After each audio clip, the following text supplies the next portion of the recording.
Shalom Jemaat GBI Mepapak yang dikasihi Tuhan, kembali lagi dalam ibadah online KTM GBI Mepapak.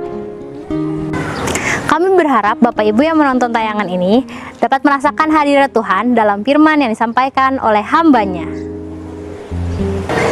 Untuk mengetahui updatean terbaru GBI Mepapak, Bapak Ibu jangan lupa untuk subscribe, like, comment, and share kepada seluruh kerabat dan keluarga kalian. Selamat beribadah, Tuhan Yesus memberkati. Shalom jemaat yang dikasihi Tuhan, mari kita saksikan kegiatan GBI Mepapak dalam sepekan ini.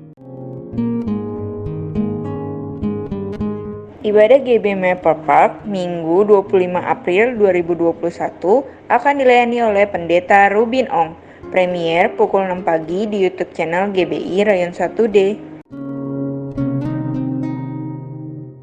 Untuk jemaat yang ingin didoakan secara khusus dapat menghubungi di nomor berikut ini.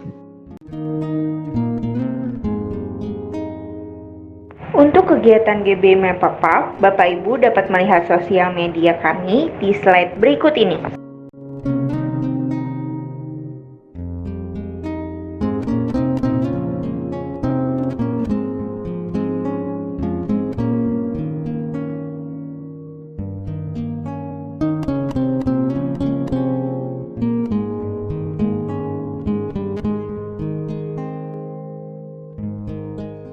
Bagi jemaat yang ingin memberikan persembahan, dapat mentransfer ke nomor rekening BCA berikut ini.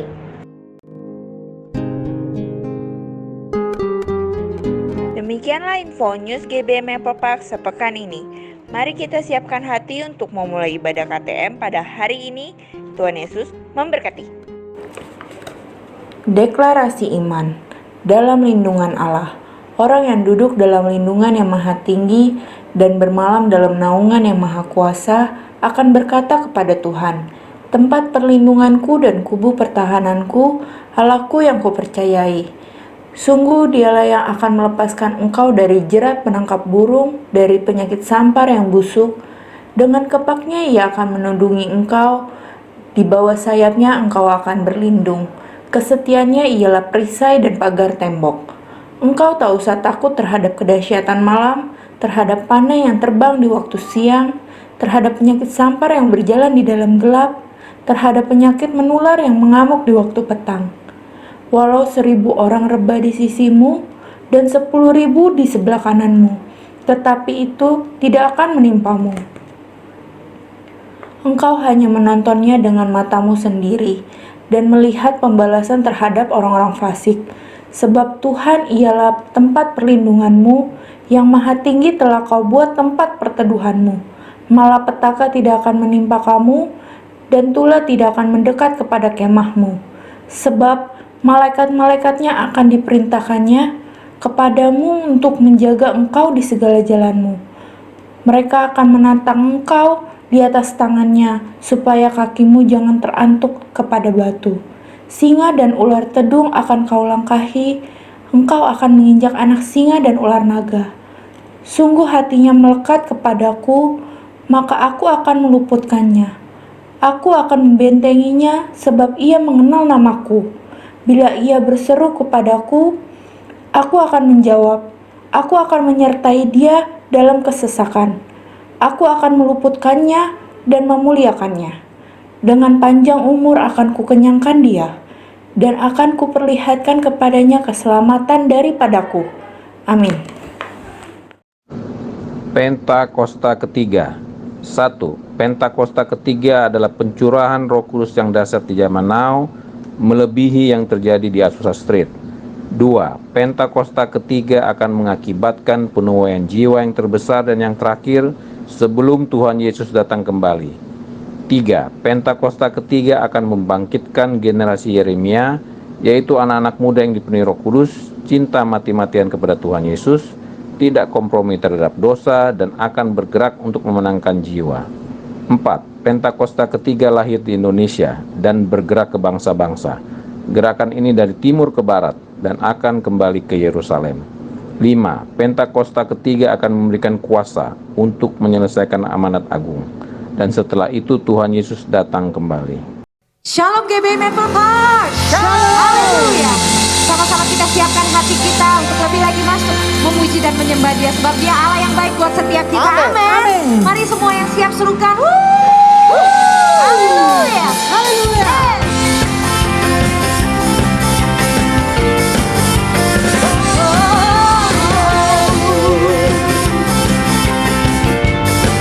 Bersama nyatakan kasih setiamu nyata bagiku,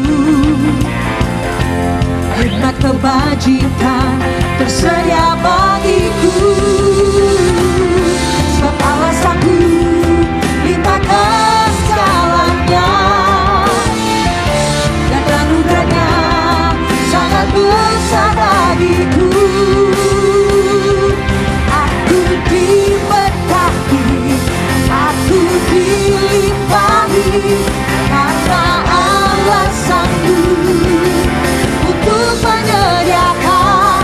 Aku diberkati, aku dilimpahi, ada sempurna anugerah Tuhan bagiku. Amin. Haleluya.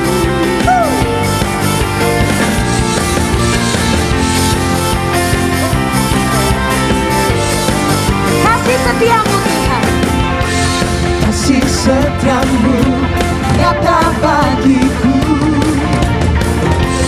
hikmat kebajikan tersedia bagiku. Sebab Kau sanggup limpahkan segalanya,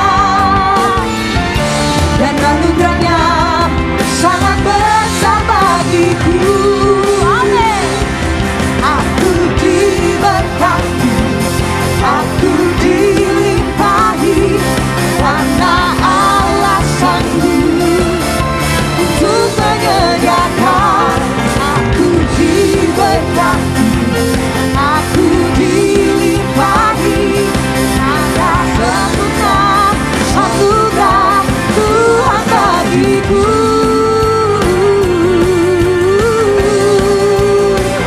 Engkau selalu ajaib buat setiap kami Tuhan.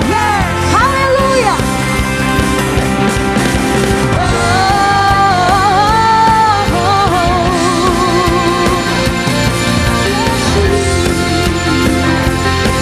Boleh angkat tangan kita buat Tuhan, nyatakan sebab Allah sanggup limpahkan segalanya, dan anugerahnya sangat besar. Bersama kita imani sebab Allah sanggup, sebab Allah sanggup limpahkan segalanya, dan anugerahnya sangat besar bagiku. Aku diberkati, amin. Aku dilimpahi, karena Allah sanggup untuk menyediakan. Aku diberkati, aku dilimpahi, karena Allah sanggup untuk menyediakan. Aku diberkati, aku dilimpahi, ada sempurna anugerah Tuhan bagiku.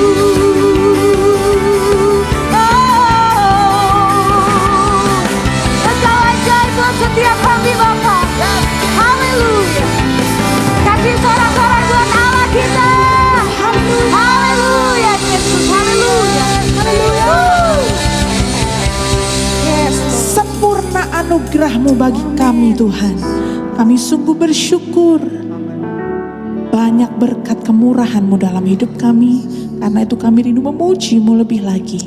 Menyembah-Mu lebih lagi Tuhan. Layakan setiap kami. Terima kasih Bapa.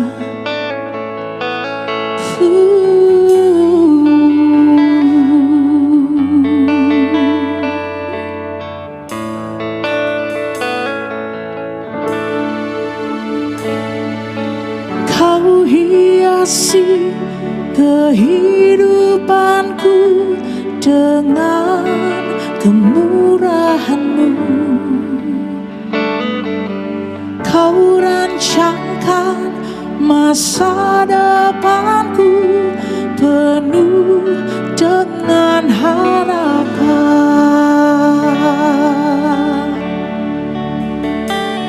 Aku ada saat ini, semuanya karena kasih-Mu. Aku hidup hari ini, semua berkat kemurahan-Mu. Terima kasih Yesus, Engkau sangat baik, teramat baik bagiku.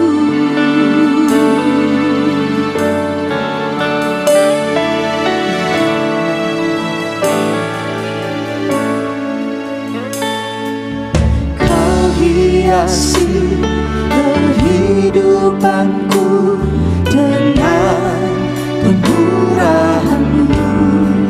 Oh, Kau rancangkan masa depanku penuh dengan harapan. Aku ada saat ini, semuanya karena kasih-Mu. Aku hidup hari ini, semua berkat kemurahan-Mu. Terima kasih Yesus, Engkau sangat baik, teramat baik. Aku ada saat ini, semuanya karena kasih-Mu. Aku hidup hari ini, semua berkat kemurahan-Mu. Terima kasih Yesus, Engkau sangat baik, teramat baik bagiku.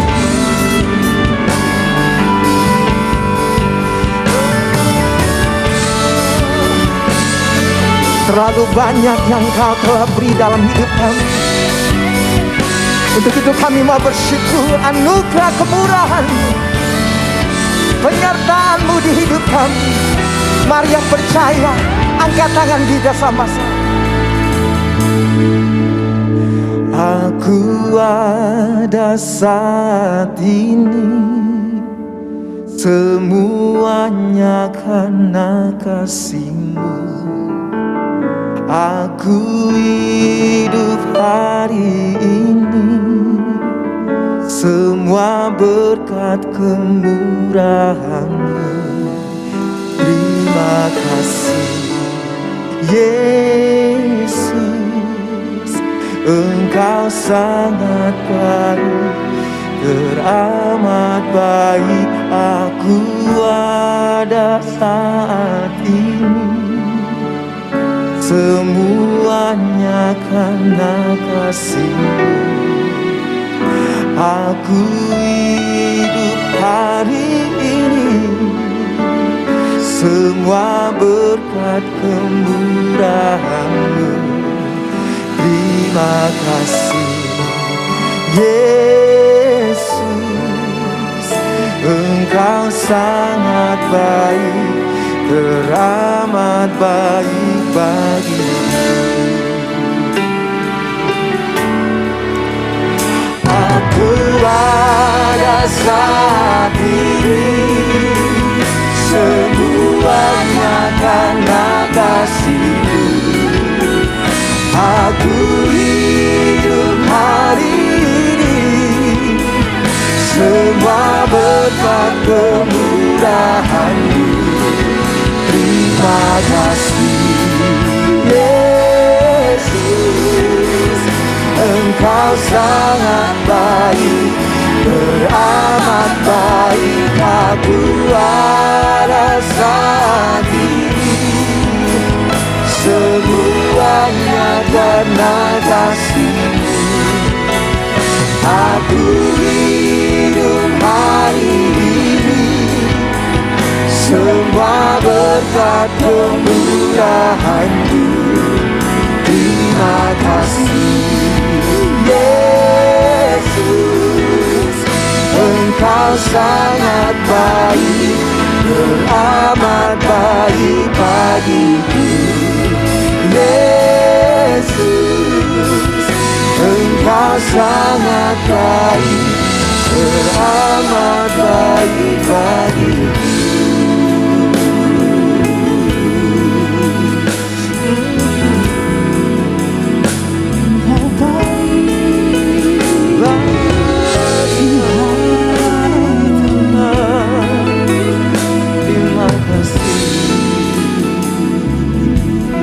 Kami bersyukur kami punya Allah, kami punya Tuhan yang kesetiaan dan kebaikannya sepanjang umur hidup kami, Tuhan. Kami bersyukur Tuhan, kami menyembah-Mu dengan segenap hati kami. Biar pujian kami boleh menyenangkan hati-Mu, Tuhan. Makasih Bapa.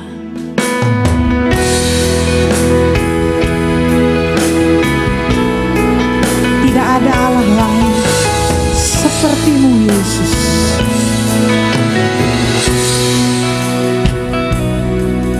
I worship You, Almighty God. There is none like You. I worship You, O Prince of Peace. There is what I want to do. I give You praise, for You are my righteousness.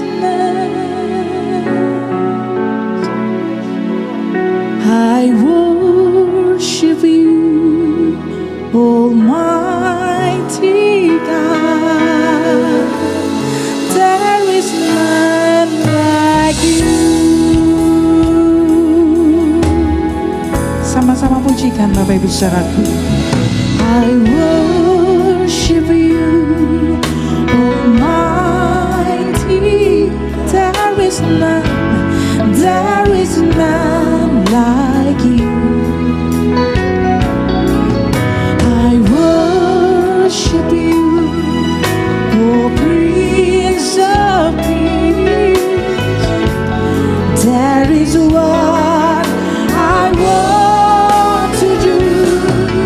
I give You praise, for You are my righteousness.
Allah lain seperti-Mu Yesus.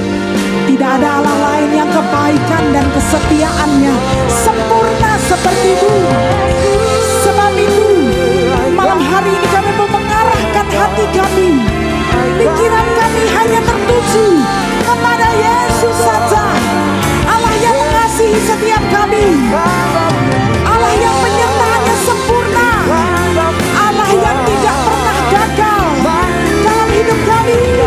Hanya Yesus. Oh yes, we worship you. Almighty God, there is none like you, Jesus. There is no one like you.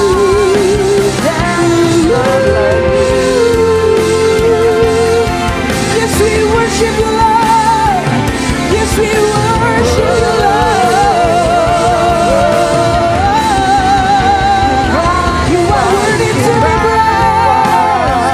You are worthy to be praised. We give you all the glory, Jesus. Hallelujah. Hallelujah. Thank you, Lord Jesus. I give you praise, for you are my righteousness. I worship you, Lord. I worship you, Almighty God. There is none like you.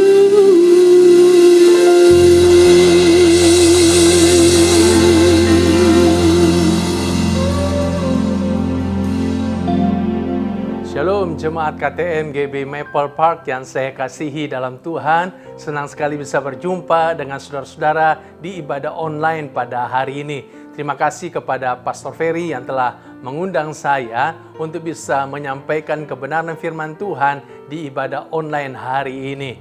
Mari kita berdoa terlebih dahulu. Hati kami terbuka ya Tuhan untuk menerima kebenaran firman Tuhan. Berbicaralah kepada kami melalui khotbah Alkitab yang akan hamba-Mu sampaikan. Dan kiranya Roh Kudus memberikan kami pencerahan supaya kami bisa menangkap setiap kebenaran firman Tuhan.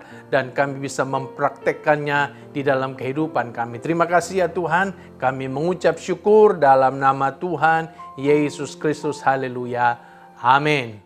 Puji Tuhan. Hari ini saya akan berbicara tentang true worshiper, penyembah yang benar. Siapakah penyembah yang benar itu? Mengapa kita harus menyembah? Mari kita membaca beberapa ayat yang terambil dari Yohanes pasal 4 ayat 20 sampai 24. Nenek moyang kami menyembah di atas gunung ini, tetapi kamu katakan bahwa Yerusalemlah tempat orang menyembah.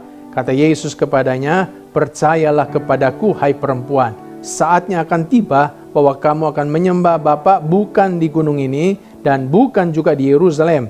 Kamu menyembah apa yang tidak kamu kenal, kami menyembah apa yang kami kenal, sebab keselamatan datang dari bangsa Yahudi. Tetapi saatnya akan datang dan sudah tiba sekarang, bahwa penyembah-penyembah benar, true worshippers, akan menyembah Bapa dalam roh dan kebenaran, sebab Bapa menghendaki penyembah-penyembah demikian. Jadi Tuhan menghendaki true worshippers. Ayat 24, Allah itu roh dan barang siapa menyembah Dia harus menyembahnya dalam roh dan kebenaran. Ayat-ayat yang kita baca ini adalah percakapan Tuhan Yesus dengan wanita Samaria tentang penyembahan. Apa sih penyembahan itu?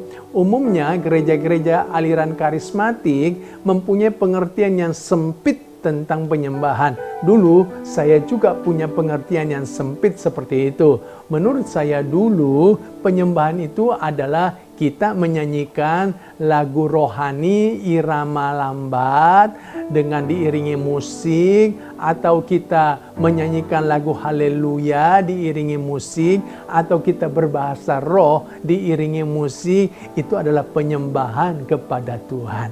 Tetapi setelah saya banyak baca dan kemudian mendalami Alkitab lebih lagi, dan saya menemukan ternyata penyembahan itu bukan hanya menyanyikan lagu pujian dengan irama lambat saja.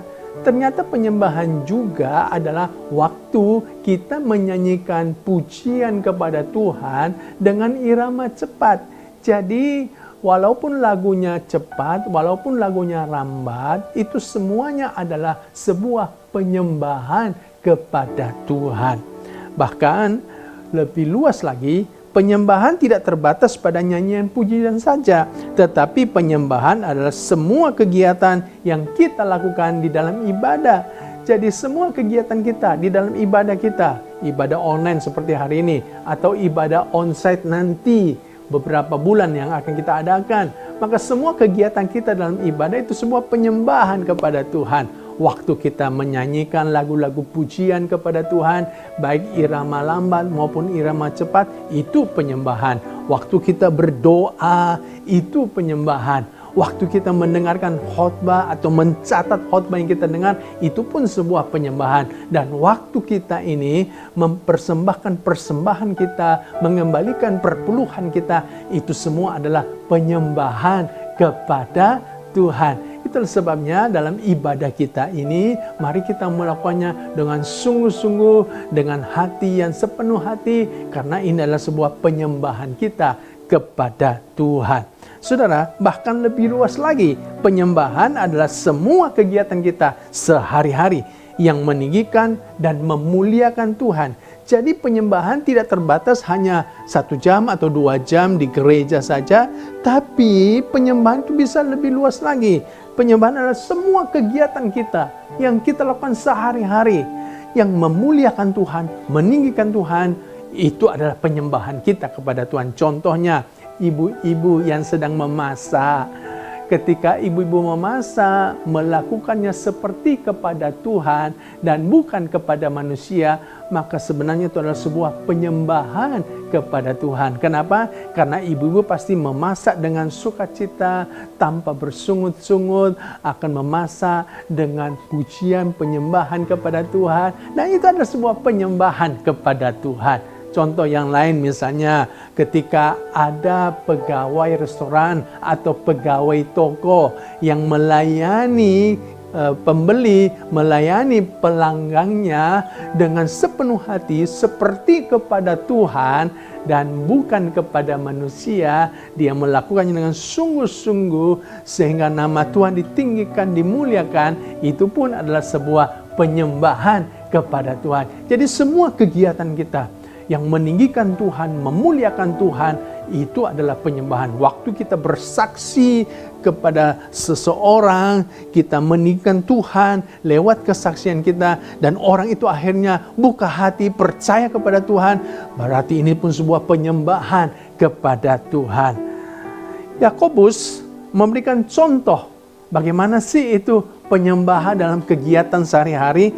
Dalam Yakobus 1 ayat 27, Yakobus berkata begini, ibadah yang murni dan yang tak bercacat di hadapan Allah, ini adalah penyembahan kepada Tuhan Bapa kita, ialah mengunjungi yatim piatu dan janda-janda dalam kesusahan mereka. Jadi waktu kita mengunjungi janda-janda, tentu maksudnya untuk menolong mereka, bukan untuk menggoda mereka. Mengunjungi yatim piatu, orang-orang terbuang, orang-orang terpinggirkan, kita mengunjungi mereka, menguatkan mereka, menolong mereka, membantu mereka. Maka menurut Yakobus, ini adalah ibadah yang murni dan tak bercacat di hadapan Allah. Ini adalah sebuah penyembahan kepada Tuhan. Penyembahan bukanlah bagian dari hidup kita, tetapi penyembahan adalah hidup kita sendiri. Ini bicara tentang totalitas hidup kita. Semuanya adalah penyembahan kepada Tuhan.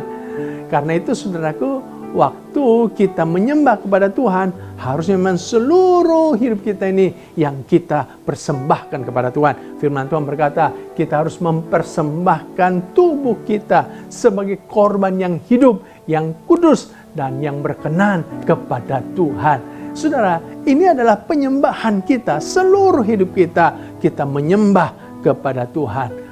Ada lagu yang berkata, ku tahu hidupku adalah penyembahan. Kau ciptakanku dalam kemuliaan-Mu.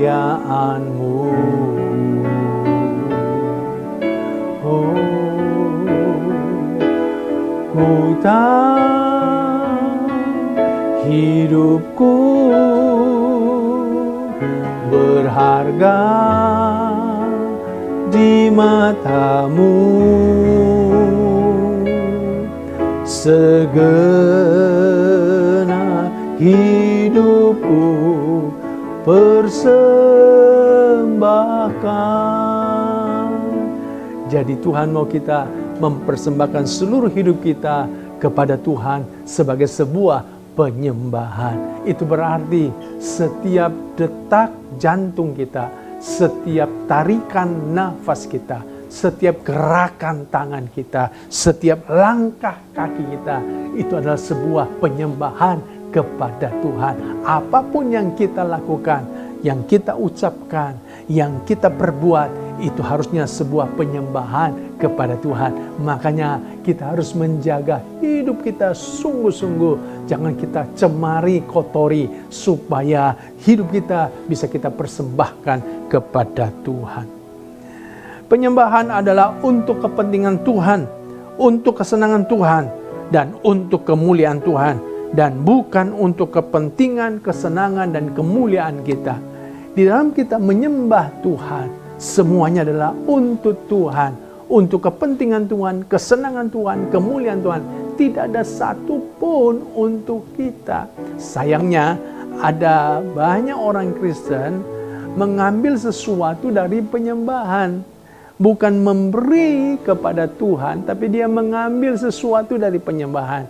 Dia ingin lewat penyembahan, dia dapat mujizat. Dia ingin lewat penyembahan, dia terima kekuatan. Dia ingin lewat penyembahan, dia terima damai di hatinya. Makanya kan seringkali kita dengar ada orang suka komen begini nih. Ibadah hari ini kok kurang greget ya. Saya kok tidak terima apa-apa ibadah hari ini. Kok rasanya kering, hambar. Waduh, pujiannya kurang ngangkat. WL-nya kayaknya kurang persiapan nih. Ini musiknya kurang kompak. Penarinya kurang serasi. Khotbahnya bikin ngantuk. Waduh, ibadah hari ini nih kurang serak. Kok saya nggak merasa ser di hati saya? Kok saya nggak merasa bulu kuduk saya merinding? Saya nggak terima sesuatu dari ibadah. Saudara-saudara, ini contoh orang yang mengadakan penyembahan untuk dirinya sendiri. Makanya penyembahannya tidak pernah berkenan kepada Tuhan. Kalau saudara ingin penyembahanmu berkenan kepada Tuhan, diterima oleh Tuhan, maka dengarkan saya, penyembahan itu segala sesuatu adalah untuk Tuhan. Kita berikan kehormatan, berikan kemuliaan untuk Tuhan saja, dan jangan ambil dari penyembahan itu. Saudara-saudara, itulah sebabnya di dalam penyembahan kita harus sungguh-sungguh dengan sepenuh hati. Kita harus melakukannya dengan penuh hormat kepada Tuhan. Dalam ibadah-ibadah online seperti ini, harusnya kita melakukannya dengan hormat kepada Tuhan. Jangan karena ibadah online, lalu kita mengikutinya tanpa rasa hormat. Kita ikuti ibadah online sambil makan, minum, cemal-cemil. Kita ikuti ibadah online sambil kita bercanda dengan teman kiri kanan kita. Kita ikuti ibadah online sambil tidur-tiduran.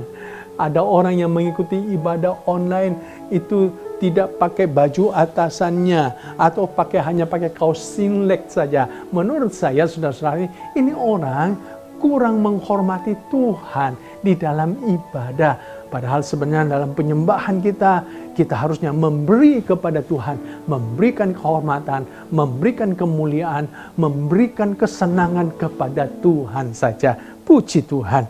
Menyembah adalah untuk menyenangkan Tuhan, bukan untuk mengendalikan Tuhan. Kadang-kadang saudaraku, kita ini ingin mengendalikan Tuhan, mengontrol Tuhan melalui penyembahan kita. Kita ingin supaya lewat penyembahan kita terima mujizat, kita terima kesembuhan, doa kita dijawab oleh Tuhan. Ini contoh orang yang ingin mengendalikan Tuhan lewat penyembahan. Sekali lagi, penyembahan itu kita memberi kepada Tuhan, bukan mengambil dari Tuhan. Itu tidak beda jauh. Saudara-saudaraku, ada agama-agama di dunia ini yang mengajarkan umatnya untuk memberikan makanan, korban makanan, sesajian kepada dewa-dewanya. Sebab kalau tidak dikasih makan dewanya bisa murka, bisa marah, bisa bikin kerusuhan, bisa mendatangkan bala, bisa mendatangkan penyakit. Makanya di hari-hari tertentu umatnya ini datang membawa persembahan makanan kepada dewanya. Jadi mereka mengontrol dewanya lewat korban makanan. Saudara, berapa banyak orang Kristen ingin mengontrol Tuhan lewat korban pujian penyembahan, lewat persembahan kepada Tuhan. Dan ini salah, saudaraku. Kita menyembah Tuhan itu untuk menyenangkan Tuhan, bukan untuk mengontrol atau mengendalikan Tuhan. Nah, saudara-saudaraku, karena itu saya berharap supaya semua kita mulai benar di dalam menyembah Tuhan. Nah, bagaimanakah, siapakah true worshiper itu, penyembah yang benar itu? Saya menemukan yang pertama, orang yang menyembah dengan ketaatan dan penyerahan diri. Inilah true worshiper itu. Alkitab memberikan contoh, Nuh adalah orang yang menyembah Tuhan dengan ketaatan dan penyerahan diri. Alkitab berkata di dalam Kejadian 6 ayat 8 bahwa Nuh itu mendapat kasih karunia di mata Tuhan. Pada waktu itu Tuhan menyesal telah menciptakan manusia dan Tuhan memutuskan untuk memusnahkan semua makhluk hidup. Kenapa? Karena manusia, mereka melakukan kejahatan, hidup dalam dosa yang sangat luar biasa. Tetapi di tengah-tengah situasi seperti itu, Nuh mendapat kasih karunia dari Tuhan. Kenapa Nuh mendapat kasih karunia dari Tuhan? Kejadian 6 ayat 9 berkata, Nuh itu adalah seorang yang benar, tidak bercela di antara orang-orang sesamanya, dan Nuh itu hidup bergaul dengan Allah. Jadi Nuh bergaul dengan Tuhan. Nuh punya keakraban, keintiman dengan Tuhan. Nuh dekat dengan Tuhan. Saudara, artinya Nuh itu punya penyembahan kepada Tuhan. Dan dia menyerahkan seluruh hidupnya menyembah Tuhan. Jadi Nuh adalah seorang yang menyembah Tuhan. Saudara-saudara yang kasih, Nuh bukan hanya menyembah Tuhan, tetapi Alkitab juga berkata, Nuh itu seorang yang taat kepada Tuhan. Di dalam Kejadian 6 ayat 22 dikatakan, Nuh melakukan semuanya itu, melakukan apa? Perintah-perintah Tuhan. Tepat seperti yang diperintahkan Allah kepadanya, demikian dilakukannya. Jadi Nuh itu taat kepada Tuhan. Dia melakukan setiap perintah Tuhan tepat seperti yang Tuhan suruhkan kepada dia, yaitu untuk membangun bahtera. Supaya apa? Supaya Nuh dan keluarganya itu bisa luput dari musibah air bah. Saudara-saudara yang kekasih, jadi Nuh itu seorang yang menyembah Tuhan lewat keakraban dan keintimannya dengan Tuhan. Dan Nuh juga seorang yang taat kepada Tuhan. Kita harus belajar menjadi orang Kristen yang menyembah Tuhan dan juga taat kepada Tuhan. Sayangnya ada banyak orang Kristen, dia hanya sibuk menyembah Tuhan, tapi dia tidak hidup di dalam ketaatan kepada Tuhan. Dia selalu melanggar perintah Tuhan. Saudara, ini tidak matching. Kenapa? Karena penyembahan itu seharusnya sejalan dengan ketaatan. Kalau kita nyembah Tuhan, persembahkan seluruh hidup kita kepada Tuhan, maka seharusnya kita juga hidup di dalam ketaatan atas setiap perintah Tuhan. Dan kalau kita perhatikan, ketaatan Nuh ini ketaatan yang luar biasa. Dia tetap taat, walaupun perintah Tuhan itu terasanya berat. Coba bayangkan saudaraku, waktu itu kan tidak ada patron, tidak ada model bagaimana bahtera itu. Tapi Nuh harus membangun sebuah bahtera. Bahteranya besar lagi. Dan Tuhan memberikan ukurannya. serta Tuhan juga memberikan pembagian ruangannya, dan Tuhan juga memberikan material apa yang harus digunakan oleh Nuh. Ini kan berat, sulit, tapi coba lihat, Nuh melakukan tepat seperti yang Tuhan perintahkan. Belum lagi Nuh diperintahkan Tuhan untuk membawa hewan-hewan masuk ke dalam bahtera itu, lalu merawat, memberi makan kepada hewan-hewan itu. Wah, ini perintah yang sangat berat. Tidak mudah bagi kita untuk bisa merawat hewan. Bagi seorang yang pencinta binatang peliharaan, ya saudara pasti mengerti hal ini. Tidak mudah kita untuk merawat hewan peliharaan. Apalagi yang dirawat oleh Nuh itu jumlahnya besar sekali, banyak sekali. Harus dikasih makan. Tidak mudah. Tapi coba lihat, Nuh tetap taat melakukan perintah Tuhan. Mari kita belajar seperti Nuh. Taat melakukan perintah Tuhan. Walaupun kok perintah Tuhan itu kok terasa berat. Tapi ketaatan kita membuat kita melakukannya dengan sukacita. Ayo ibu-ibu, kan rasanya berat ya, harus tunduk kepada suami. Berat ya ibu-ibu, apalagi kalau suami kita ini ya kasar, suami kita ini tidak takut Tuhan, suami kita ini belum bertobat. Aduh, rasanya berat ya untuk bisa tunduk kepada suami. Tetapi karena ini perintah Tuhan, mari ibu-ibu kita taat melakukannya. Suami-suami, rasanya pada zaman now ini sulit ya bisa mengasihi istri ya. Apalagi kalau istri kita ini suka melawan, matre, ya istri kita ini cerewet. Aduh, kayaknya kok sulit ya, berat ya. Tapi karena ini perintah Tuhan, harus kita melakukannya. Jadi apapun perintah Tuhan itu, walaupun rasanya berat, tetap harus kita kerjakan. Karena ada banyak orang Kristen kan hanya mau taat kepada perintah Tuhan yang ringan-ringan saja. Tapi kalau yang berat-berat dia tinggalkan. Jadi dia pilah-pilah mana yang berat, mana yang ringan. Hai, kalau kita nyembah Tuhan, kita akan tetap taat sama Tuhan. Dan tidak memilah-milah mana yang berat, mana yang ringan. Semuanya kita akan taati dengan penuh sukacita.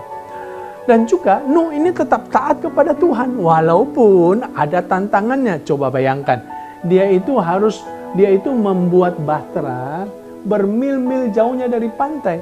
Itu kan diketahui orang, diejek orang.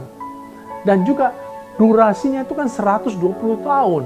Pasti orang-orang mengejek dia, Nuh, mana itu air bah? Katanya mau datang air bah. Mana ini? Udah 120 tahun, enggak ada air bah sama sekali. Waduh, saudara-saudara. Tapi coba lihat, walaupun tantangan diejek, dicemooh, ini Nuh tetap taat. Saudara-saudara, waktu kita taat sama Tuhan, pasti ada tantangan. Ada yang tidak senang sama kita, ada yang tidak suka dengan ketaatan kita. Tapi mari kita harus tetap taat, jangan menyerah. Jangan kemudian kita tinggalkan ketaatan kita.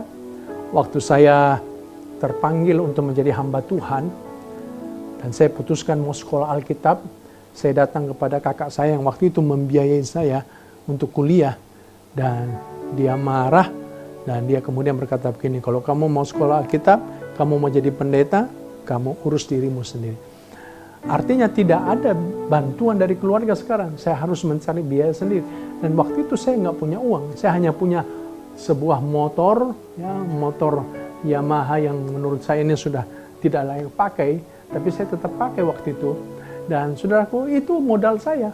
Dan dengan modal inilah saya jual ini motor butut ini, saudaraku, untuk modal saya ke Jakarta. Dan untungnya saya diterima dan dapat beasiswa tinggal di asrama. Jadi sudah lihat, ketika saya mau taat kepada perintah Tuhan, panggilan Tuhan, menerima panggilan Tuhan, ada tantangannya. Tidak ada support dari keluarga. Tapi saya tetap taat saja. Dan puji Tuhan, sampai hari ini Tuhan buka jalan buat saya.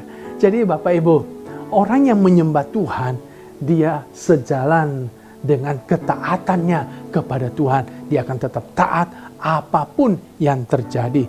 Dan Nuh bukan hanya taat saja, tapi Nuh ini seorang yang punya penyerahan diri yang luar biasa kepada Tuhan. Bayangkan ya saudara-saudara, waktu Nuh disuruh untuk membawa hewan-hewan itu masuk ke dalam bahtera dan harus kasih makan kepada mereka. Wah, ini kan jumlahnya banyak sekali. Tapi lihat, Nuh dia taat. Kenapa? Karena dia punya penyerahan diri yang luar biasa. Coba kalau Nuh tidak punya penyerahan diri, pasti akan berontak. pasti akan ngelawan, pasti akan menolak. Tapi karena dia punya penyerahan diri, dia tetap mengikuti perintah Tuhan itu.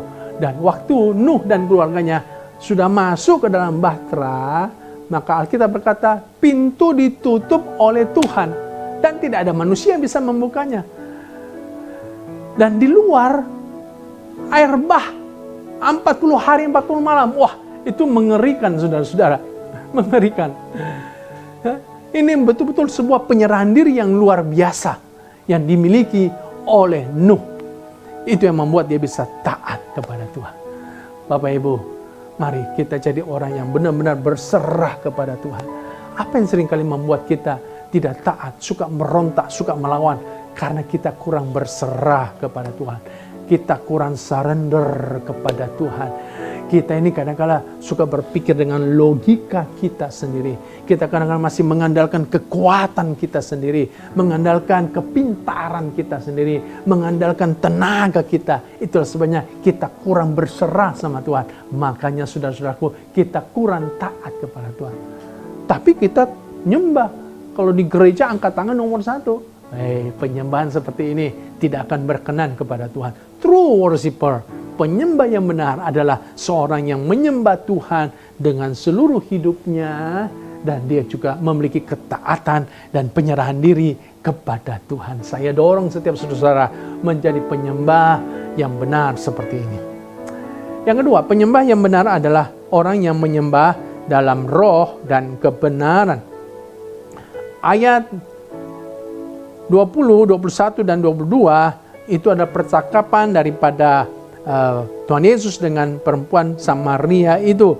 Dan di dalam ayat 23 Tuhan Yesus berkata begini, tetapi saatnya akan datang dan sudah tiba sekarang bahwa penyembah-penyembah benar akan menyembah Bapa dalam roh dan kebenaran, sebab Bapa menghendaki penyembah-penyembah demikian. Dalam ayatnya yang ke-24 dari Yohanes pasal 4 tadi dikatakan demikian, bahwa Allah itu roh dan barang siapa yang menyembah dia harus menyembahnya dalam roh dan kebenaran. Perhatikan, roh ini huruf kecil. Menyembah dalam roh itu bukan berarti menyembah dengan bahasa roh, bukan. Menyembah dalam roh itu bukan menyembah dalam roh Allah, bukan. Tapi ini rohnya roh kecil. Artinya kita ini harus menyembah dengan roh kita. Dan tidak cukup kita menyembah dengan roh kita, harus menyembah juga dengan kebenaran. Itu true worshiper. Jadi orang yang menyembah dengan benar adalah orang yang menyembah Tuhan dengan roh dan kebenaran. Nah, saudara-saudara yang kasih, penyembah yang benar itu tidak tergantung kepada di mana dia menyembah, tetapi tergantung kepada bagaimana dia menyembah. Kalau sudah perhatikan di dalam ayat-ayat selanjutnya, ayat-ayat sebelumnya, maka wanita Samaria itu sangat mengutamakan tempat. Dia bangga nenek moyangnya menyembah Tuhan di gunung itu, Gunung Gerizim. Tapi Yesus tidak mengutamakan tempat. Yesus mengutamakan bagaimana menyembah. Jadi memang penyembah yang benar itu tidak mengutamakan, tidak tergantung di mana dia menyembah, tapi sangat tergantung pada bagaimana dia menyembah, yaitu menyembah dalam roh dan kebenaran. Itulah sebabnya dimanapun saudara berada, saudara bisa menyembah. Di rumah saudara bisa menyembah, di gereja saudara bisa menyembah, di dalam mobil saudara bisa menyembah Tuhan, dimanapun.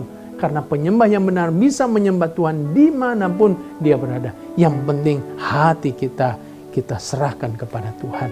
Dan kita menyembah dengan cara yang benar, yaitu dalam roh dan kebenaran. Saudara-saudara, manusia kan terdiri dari tubuh, jiwa, dan roh.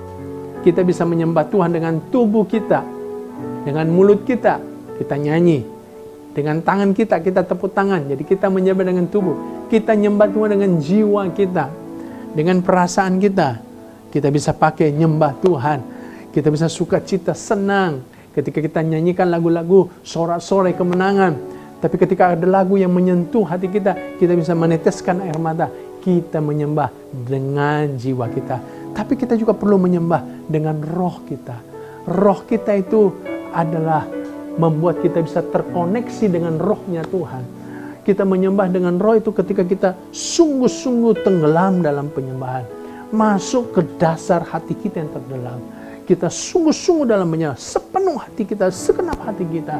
Itu ciri orang menyembah dalam roh. Dan kita perlu menyembah bukan hanya dengan tubuh, dengan jiwa, tapi harus dengan roh. Sebab kalau saudara hanya menyembah dengan tubuh, dengan jiwa saja, tapi tidak dengan roh, maka saudara akan menjadi penyembah yang munafik, penyembah yang penuh kepalsuan. Nah, saya kira kita tidak mau jadi penyembah yang seperti itu. Kita ingin menyembah dalam roh dan kebenaran. Tidak cukup kita menyembah dalam roh, tapi juga harus kebenaran. Kebenaran firman Tuhan. Taat melakukan kebenaran firman Tuhan. Jadi saudara-saudara, saya doa biar kita semuanya menjadi penyembah-penyembah yang benar. Tuhan berkati kita, Tuhan menyertai kita. Ku tahu hidupku adalah penyembahan. Kau ciptakanku dalam kemuliaan-Mu. Haleluya. Ku tahu hidupku berharga di mata-Mu. Segenap hidupku persembahkan. Haleluya. Ku tahu hidupku adalah penyembahan. Kau ciptakanku dalam kemuliaan-Mu. Haleluya. Ku tahu hidupku berharga di mata-Mu. Segenap hidupku persembahkan. Kami mengucap syukur ya Tuhan, kami sudah mendengarkan firman Tuhan. Kami mau menjadi penyembah-penyembah benar, yang menyenangkan hati Tuhan, yang meninggikan, memuliakan Tuhan lewat persembahan tubuh kami kepada Tuhan. Oh Tuhan, tolong kami supaya kami benar-benar meninggikan Engkau melalui penyembahan kami. Terima kasih ya Tuhan. Kami juga mau menyembah Engkau dalam ketaatan dan penyerahan diri. Ampuni kami, seringkali kami menyembah Engkau tapi kami kurang taat, kami kurang berserah. Oh Tuhan, penyembahan kami tidak berkenan kepada Tuhan. Terima kasih Tuhan, hari ini kami ditegur oleh firman Tuhan. Kami mau belajar sekarang, ketika kami menyembah, kami juga mau taat dan kami mau berserah kepada Tuhan. Juga kami mau menyembah Engkau dengan roh kami dan juga hidup dalam kebenaran. Terima kasih untuk firman Tuhan yang kami dengar. Terima kasih untuk teguran-teguran manis yang kami dapatkan hari ini. Kami bersyukur dalam nama Yesus. Haleluya. Amin, amin, amin. Puji Tuhan. Gembala GBI Maple Park dan seluruh pengerja mengucapkan terima kasih atas pelayanan hambanya pada ibadah KTM hari ini. Kiranya Tuhan Yesus memberkati. Shalom Bapak Ibu Jemaat GBI Maple Park yang kasih Tuhan. Pada malam hari ini kita sudah diberkati oleh kebenaran firman Tuhan melalui hambanya. Mari kita satukan hati kita. Kita akan menerima berkat Tuhan. Kiranya berkat yang berlimpah-limpah, damai sejahtera, sukacita, kebahagiaan, kesehatan, bahkan perlindungan yang sempurna dari Allah Bapa di surga, dalam anaknya yang tunggal Tuhan Yesus Kristus, dan di dalam persekutuan yang manis senantiasa bersama Allah Kudus, menyertai Bapak Ibu sekalian, mulai malam hari ini bahkan sampai selama-lamanya. sampai Tuhan Yesus datang yang kedua kali menyebut kita di awan-awan yang permai. Mari kita yang percaya dan berkati Tuhan bersama-sama katakan amin. Tuhan Yesus memberkati Bapak Ibu. Kami dan segenap kru yang bertugas mengucapkan terima kasih atas perhatiannya. See you next week and God bless you.